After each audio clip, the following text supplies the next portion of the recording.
Je suis fière, avec vous, les organismes que vous représentez, de lancer le marathon d'écriture 2017. En quoi ça consiste? C'est d'envoyer des cartes de vœux, des messages par milliers à des personnes en danger, des prisonniers d'opinion, des personnes qui sont harcelées, ou des personnes qui sont en recherche de justice et qui ont besoin de lumière.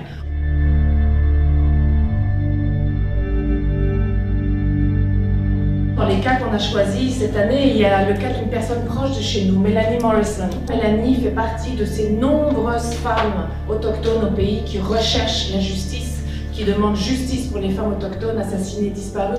Sa sœur Tiffany a été assassinée, tuée, on l'a retrouvée sous le pont Mercier. Donc, ce sont des gens proches de chez nous et puis il y a des gens plus loin, mais tous pareils et toutes pareilles méritent votre action. On n'imagine pas ici, en fait, la chance qu'on a. Parce qu'il y a des pays où juste prendre la parole, comme Goldrake Ebrahimi en Iran, pour écrire sur la lapidation des femmes, bien, ça conduit cette dame-là en prison, une écrivaine.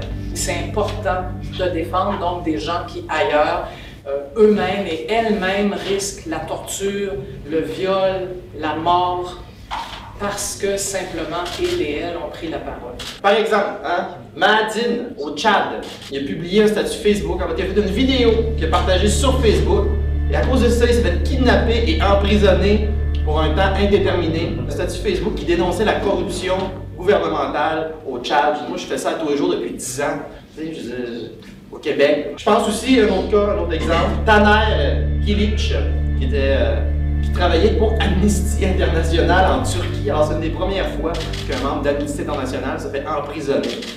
Alors, pour avoir défendu justement les droits humains. C'est facile de s'engager dans cette campagne. marathon.amnesty.ca. On va sur Internet, ça prend 5 minutes de remplir des cartes et on a contribué à une merveilleuse campagne. C'est concret, tu organises un marathon, tu écris une carte, c'est facile. Ce que Amnesty propose, en résumé, de prendre tout ce bruit-là, le transformer en parole et de transformer la parole en lumière.